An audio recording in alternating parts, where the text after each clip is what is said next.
واغفر لنا ما مضى يا واسع الكرم يا رب بالمصطفى بلغ مقاصدنا واغفر لنا ما مضى يا واسع الكرم يا أكرم الخلق ما لمن ألوذ به سواك عند خلول الحديث العميم يا رب بالمصطفى بلغ مقاصدنا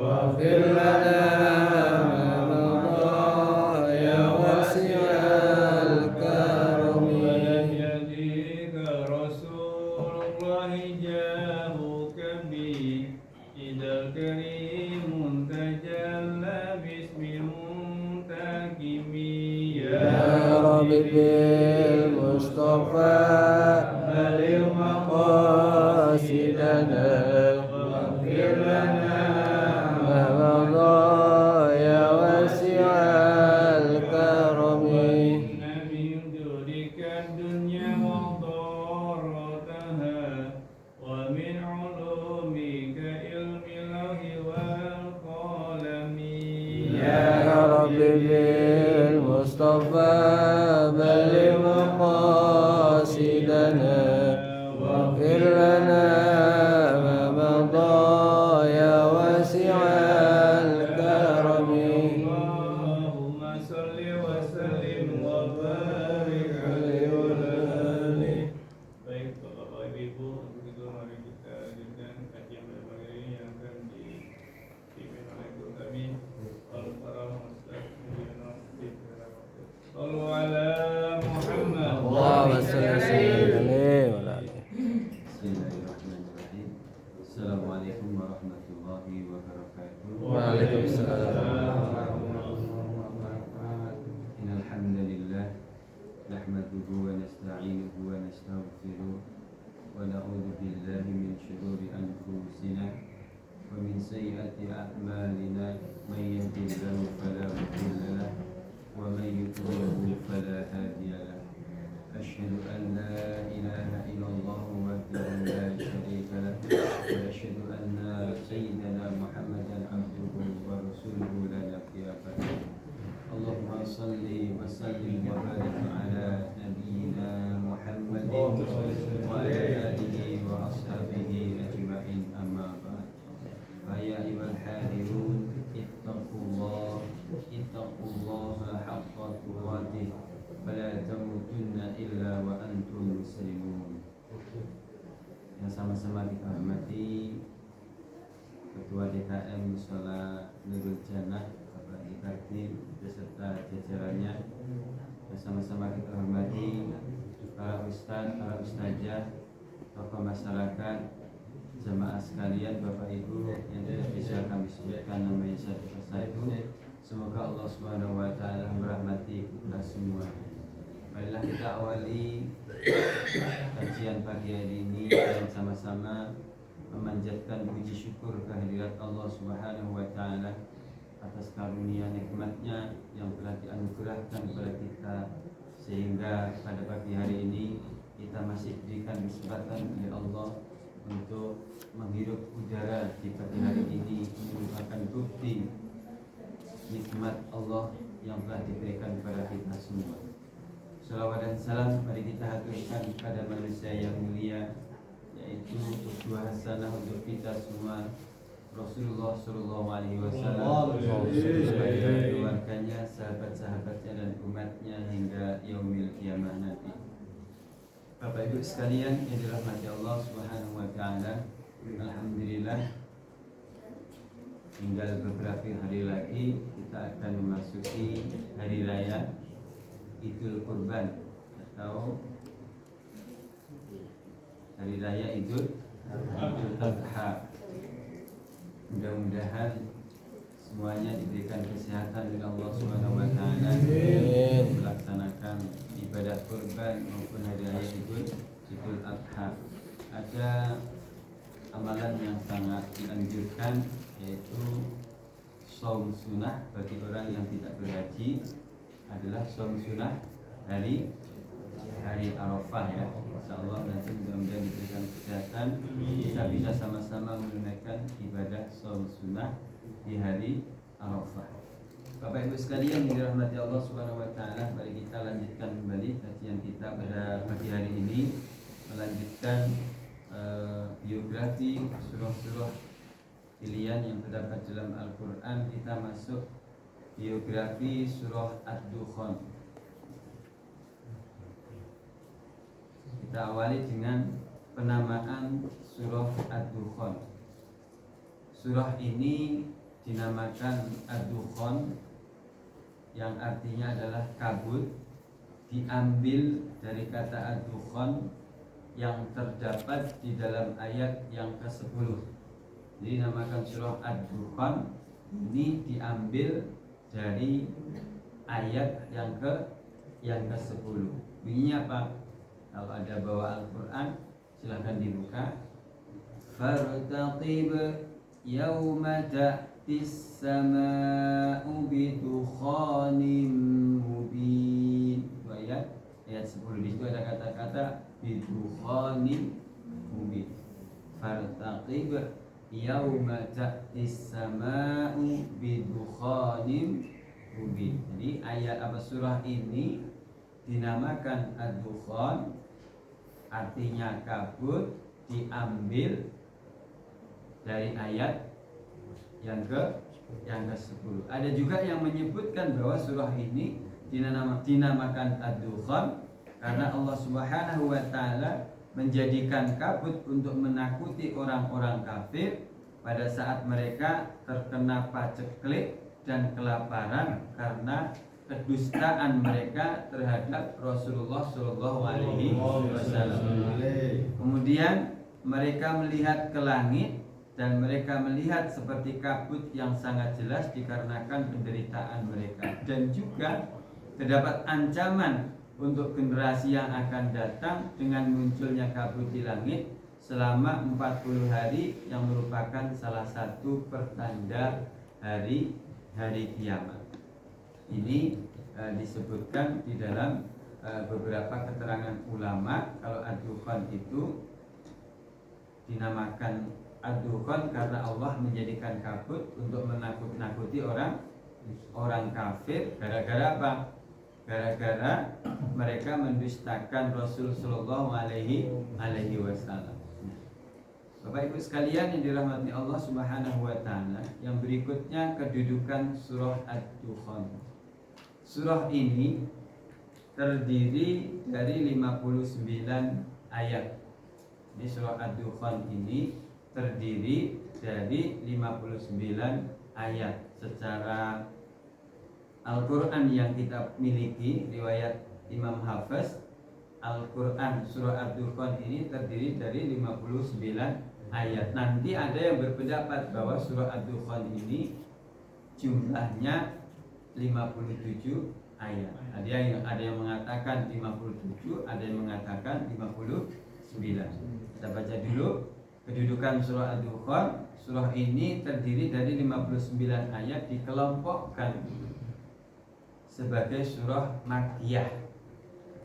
Jadi ayat surah ini berarti dinamakan Makkiyah, serta diturunkan sesudah surah Az-Zukhruf.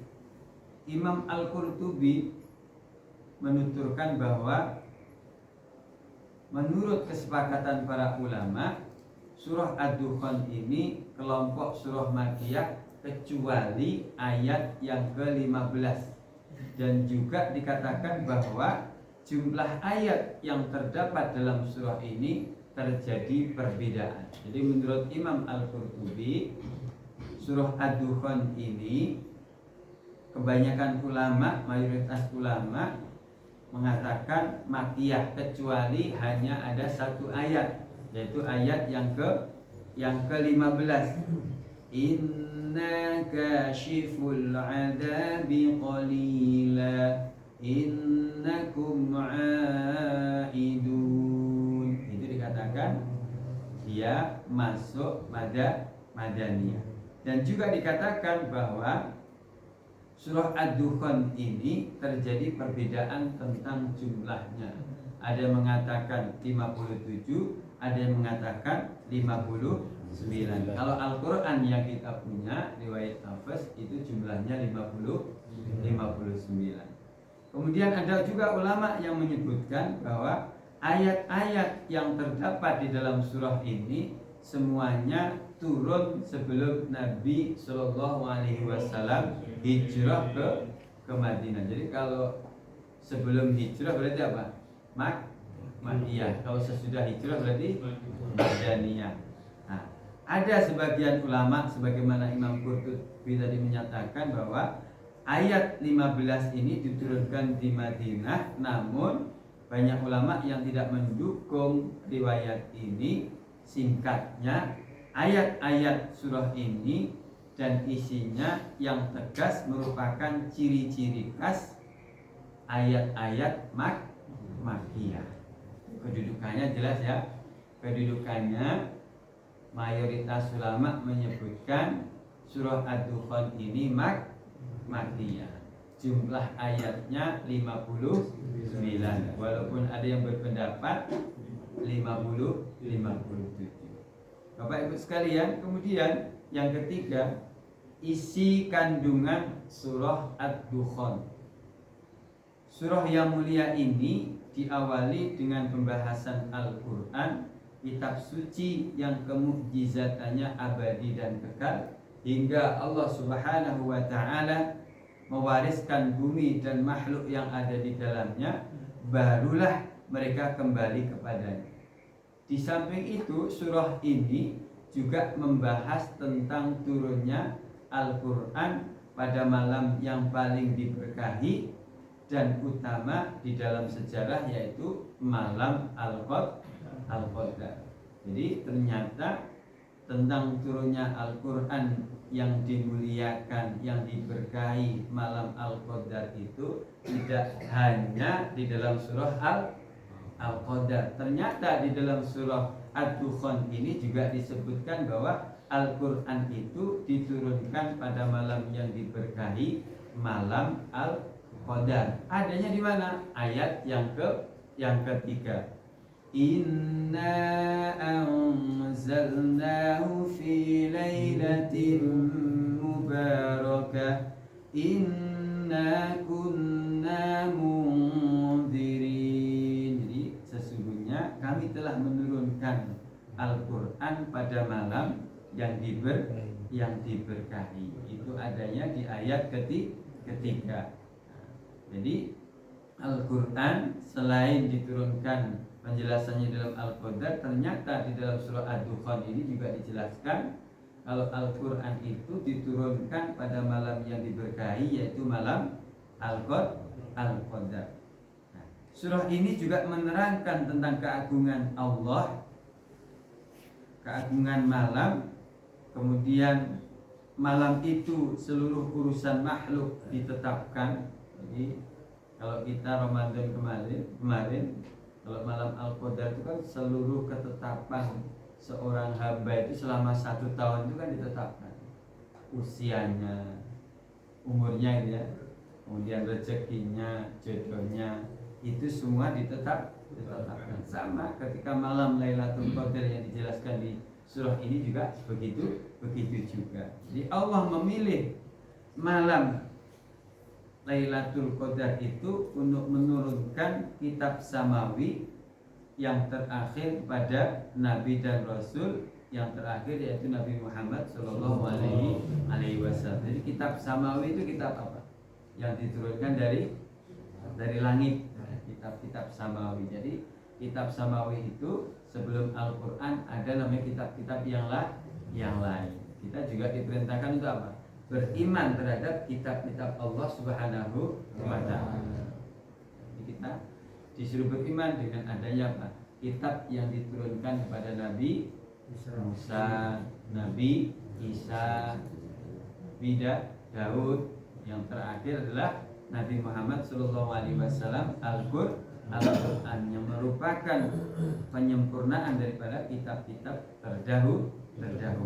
Kemudian surah ini juga membahas tentang orang-orang musyrik terhadap kitab suci Al-Quran ini. Mereka ragu-ragu dan bimbang kepadanya, padahal ayat-ayat dan dalil-dalil yang ada di dalam Al-Quran itu sangat jelas.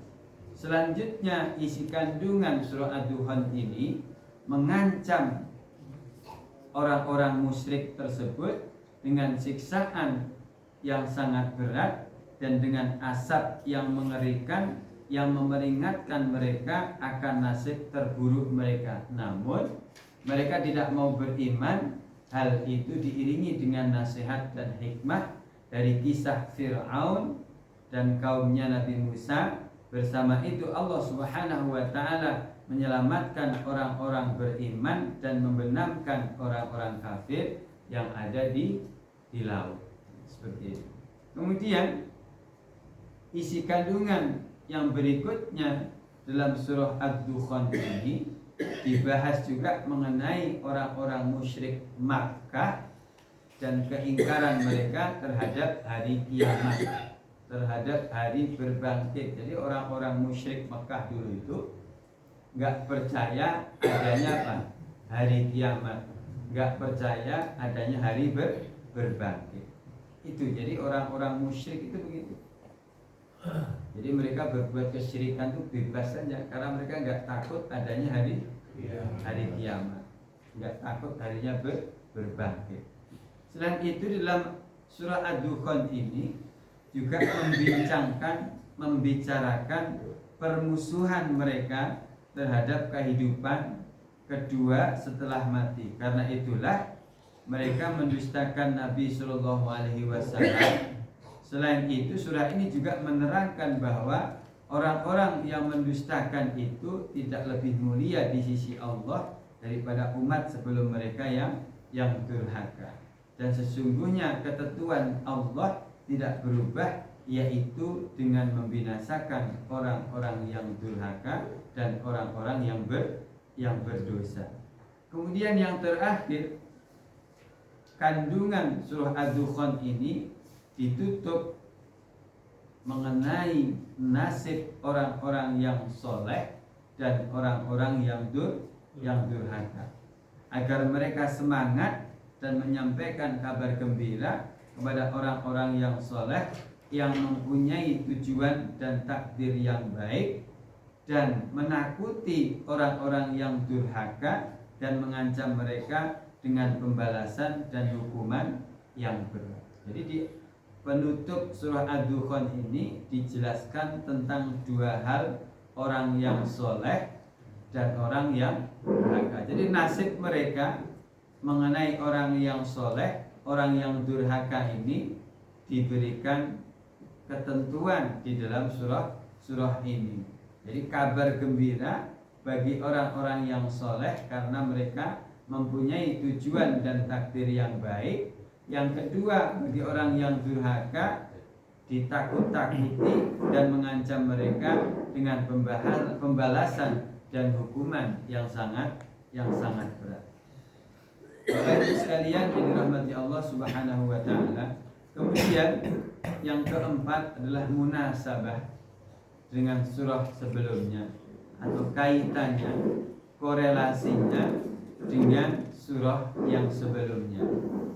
Dalam kedua surah ini, yaitu surah Az-Zukhruf dan surah Ad-Dukhan, sama-sama dimulai sumpah dengan Al-Quran sebagai bentuk penghormatan kepada Al-Quran, yaitu pada ayat Hamim wal kitabil mubin. Sama-sama sumpah. Di akhir surah Az-Zukhruf disebutkan ancaman kepada orang-orang kafir, dan dalam permulaan surah Ad-Dukhan terhadap peringatan dan ancaman itu. Jadi kalau di akhir surah Az-Zukhruf disebutkan ancaman kepada orang-orang kafir, di permulaan surah Ad-Dukhan terdapat juga peringatan dan ancaman tersebutlah namanya kan korelasi, hubungan, atau apa namanya, munasabah. Dalam ulumul Quran disebut munasabah. Kemudian di dalam surah Az-Zukhruf dikisahkan mengenai ucapan Nabi Muhammad kepada kaumnya, kepada kaum beliau, yaitu waqilihi ya rabbi inna haula'i qaumul la yu'minun. Demi kebenaran ucapannya Nabi Muhammad, ya Tuhanku, sesungguhnya mereka itu adalah kaum yang tidak beriman. Quran surah Az-Zukhruf ayat 88. Sedangkan di dalam Quran surah Ad-Dukhan Allah Subhanahu wa taala mengisahkan Nabi Musa, fada'a rabbahu anna haula'i qaumun mujrimun. Kemudian dia Musa berdoa kepada Tuhannya seraya berkata, insyaallah. Misalnya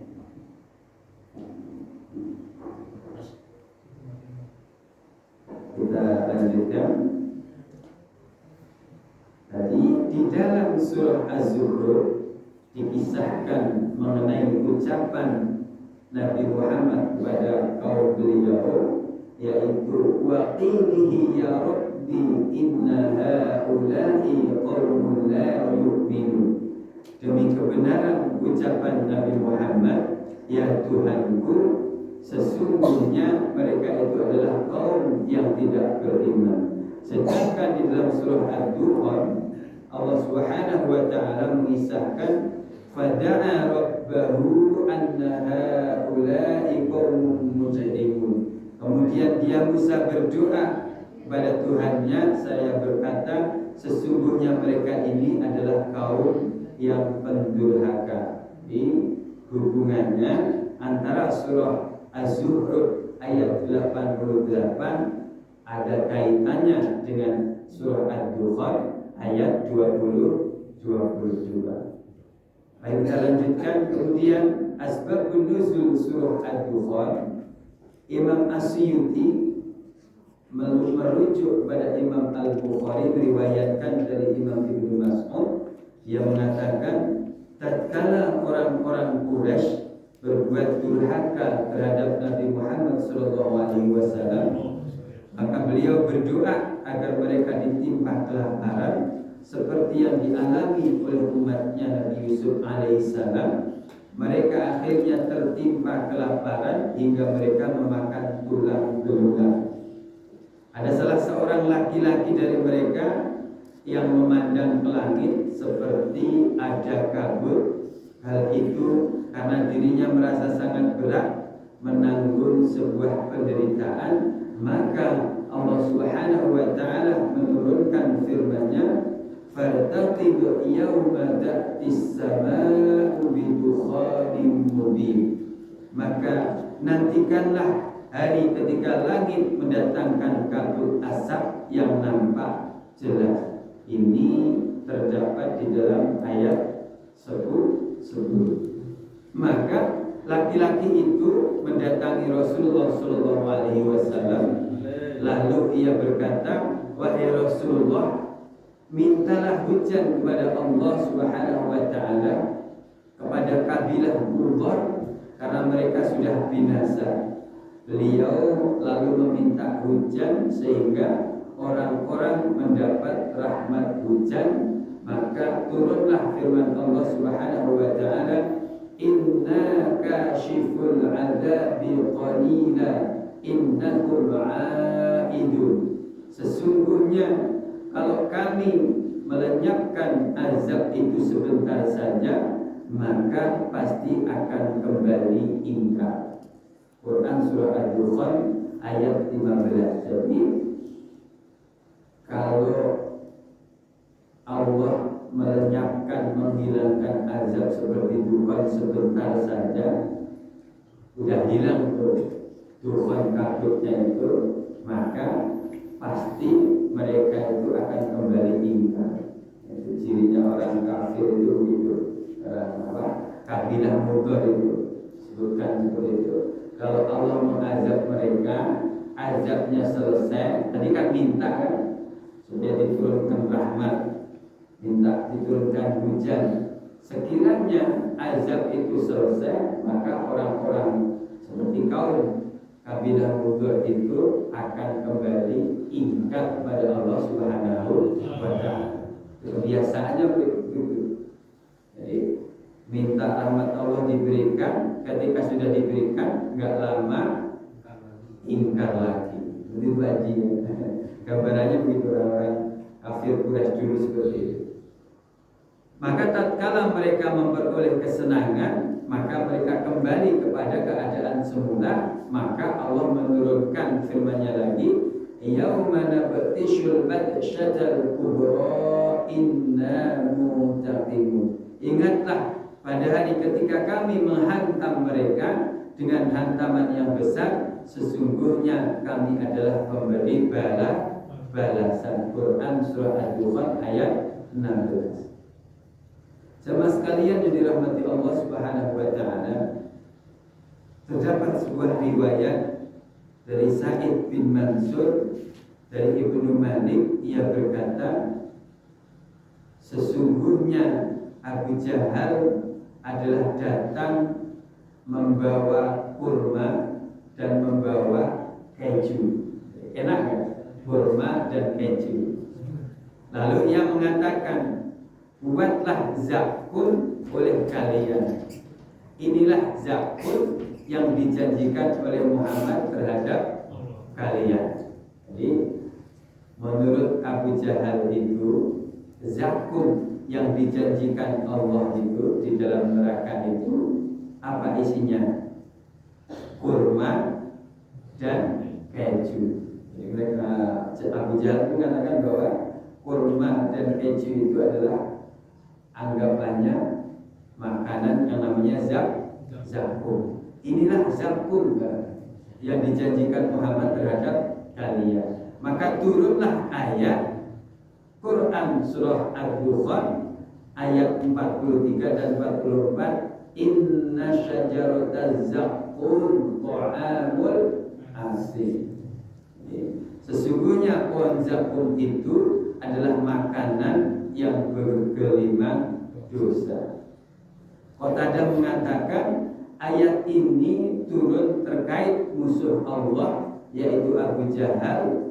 Demikian itu adalah ketika Abu Jahal berkata, apakah kamu mengancam aku wahai Muhammad?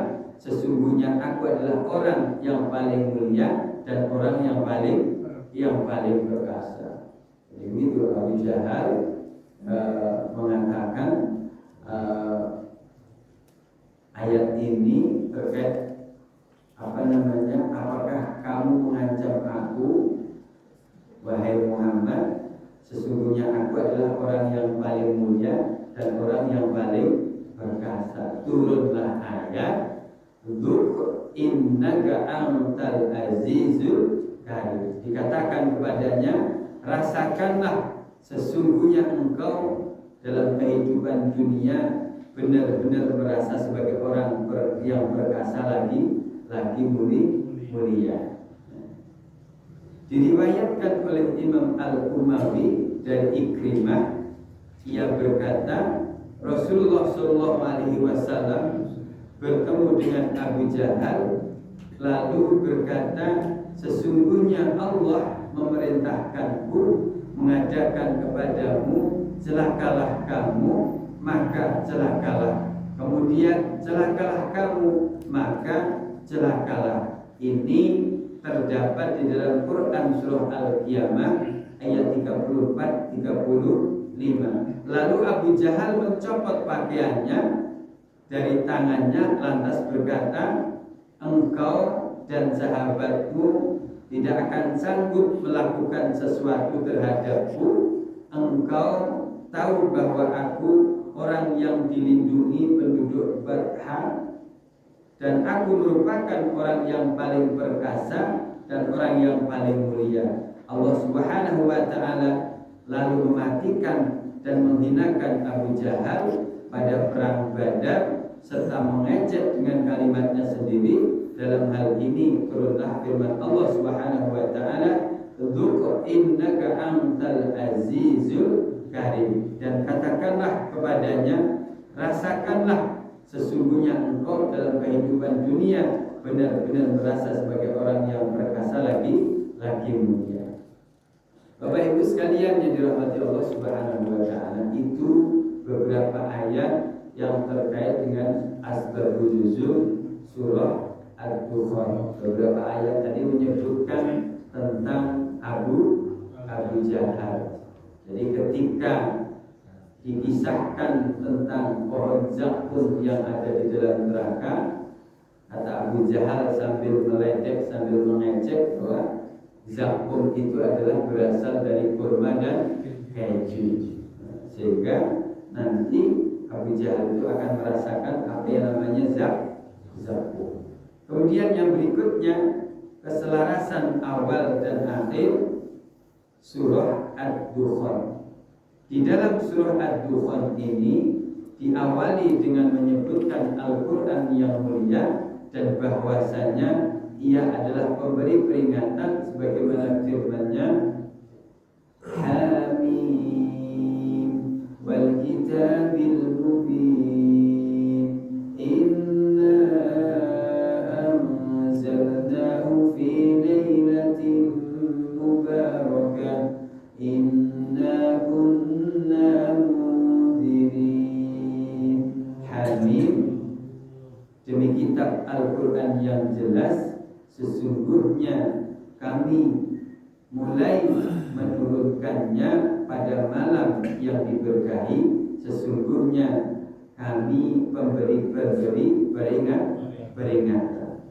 Dan dalam penutup surah ini dengan menyebutkan Al-Quran yang mulia dan bahwasanya ia adalah pemberi pelajaran sebagaimana firman-Nya, fa innama yassarnahu bilisanika la'allahum yatadakkarun.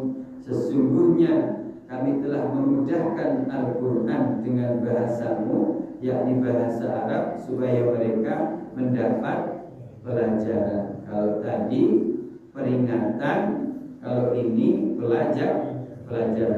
Di awal surah disebutkan bahwa Al-Quran itu sebagai munzirin, peringatan. Di akhir-akhir surah Ad-Dukhan bahwa Al-Quran itu sebagai yatadakkarun, sebagai pelajaran.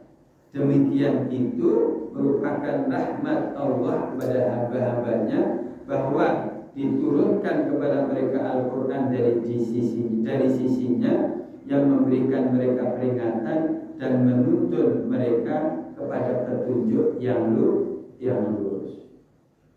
Kemudian yang berikutnya, sebelum kita akhiri, karena masih dua bahasan, yaitu keutamaan atau fadilah surah Ad-Dukhan. Yang terakhir nanti adalah faidah surah Ad-Dukhan.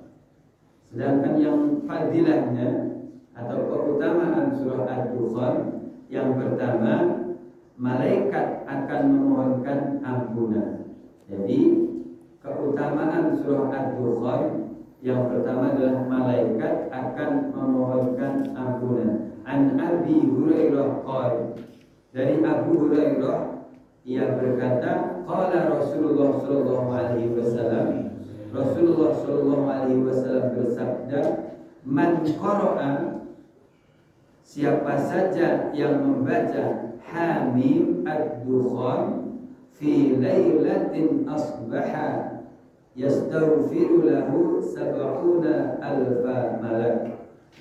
Siapa saja yang membaca Hamim Ad-Dukhan pada malam hari, maka 70.000 malaikat akan memohonkan ampunan untuknya di pagi harinya.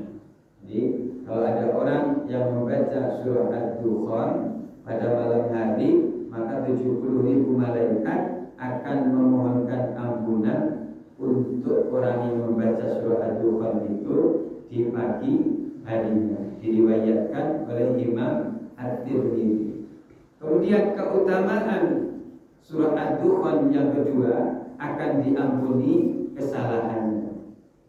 An Abi Hurairah qala, dari Abu Hurairah ia berkata, Qala Rasulullah sallallahu alaihi wasallam, Rasulullah sallallahu alaihi wasallam bersabda, "Man qara'a Hamim ad-Dukhan fi lailatul Jumu'ah ghufira lahu." Siapa saja yang membaca Hamim ad-Dukhan pada malam Jumat, maka akan diampuni dosanya. Rawahu Tirmidzi, diriwayatkan oleh Imam Tirmidzi.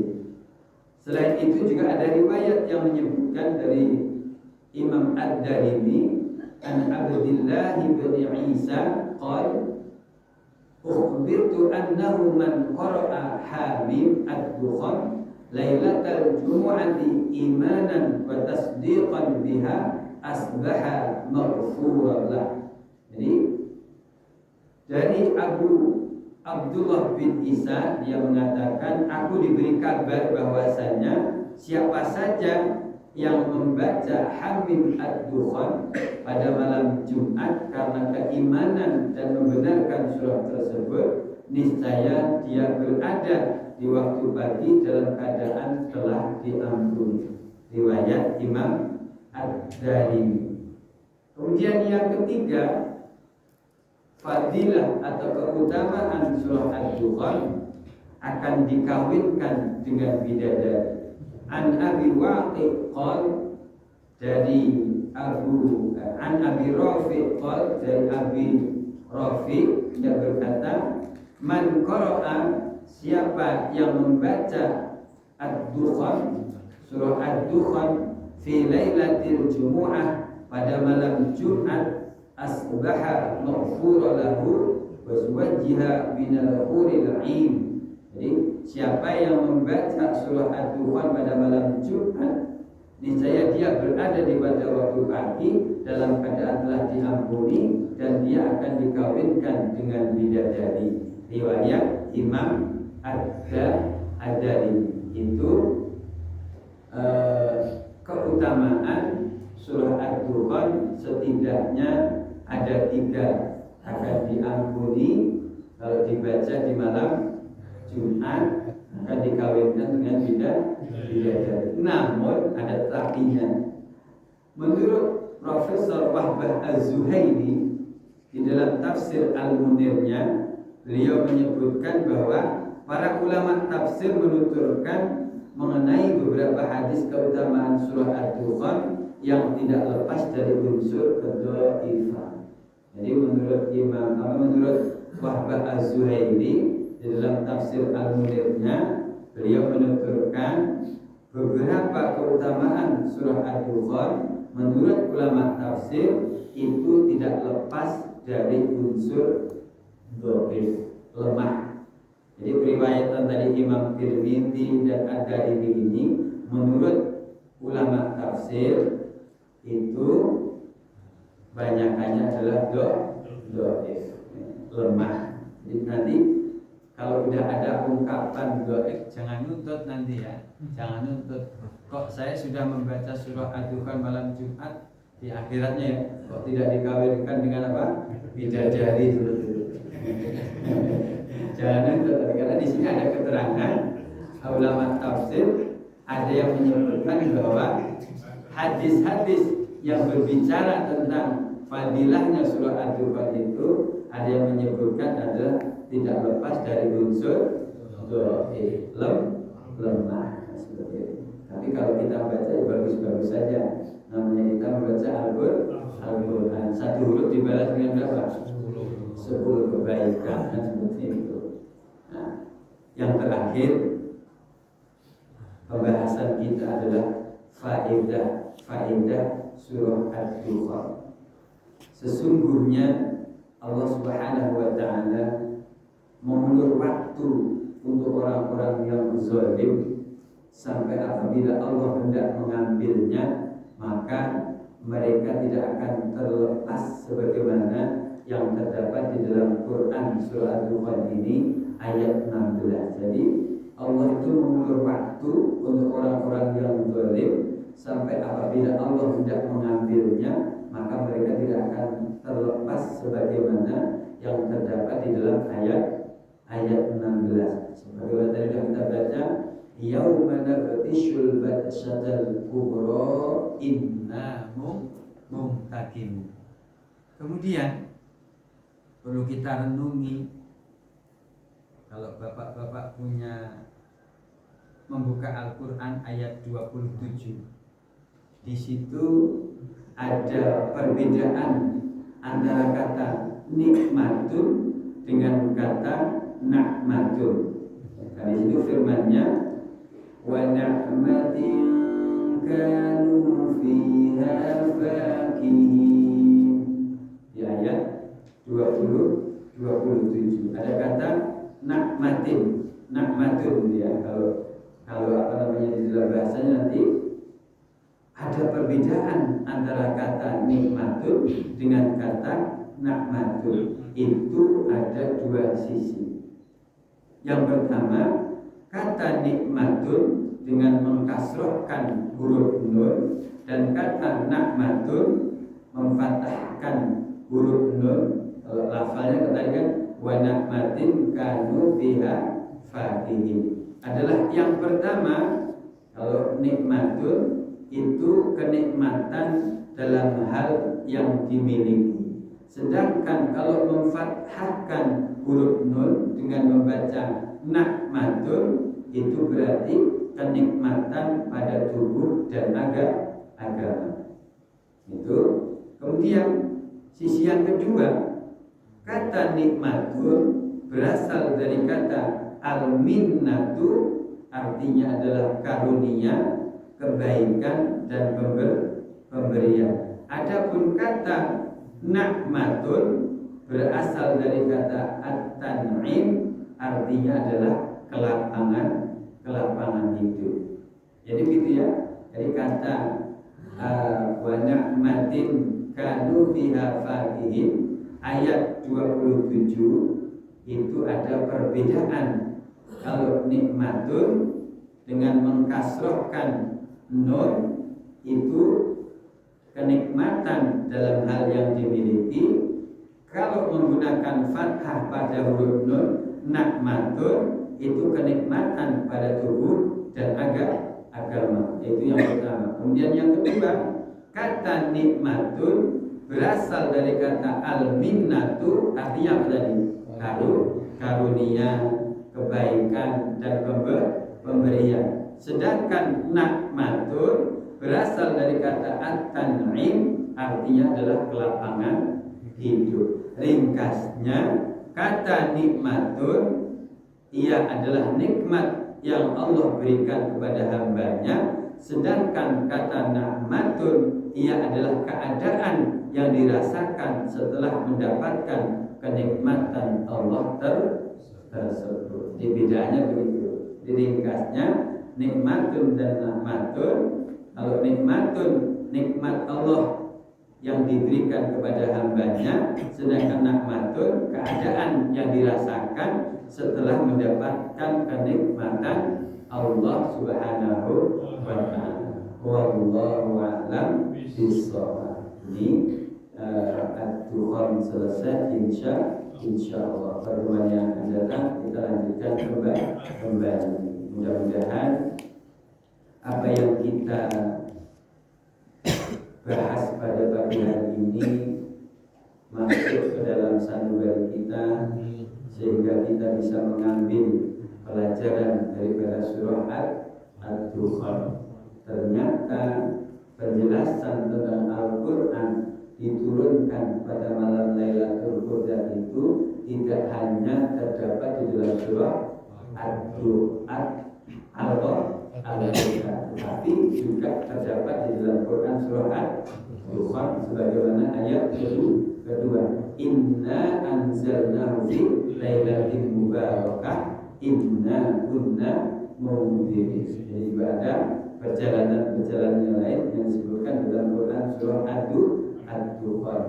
Asbab nuzulnya tadi juga ada terkait dengan, ada yang menyebutkan terkait dengan Abu Zahal tentang inna syajarataz zaqqum, tentang pohon zaqqum, seperti itu. Allah Ta'ala, mudah-mudahan ada manfaatnya. Mohon maaf lahir dan batin. Bila taufik wal hidayah. Wassalamualaikum warahmatullahi wabarakatuh. Sebelum kita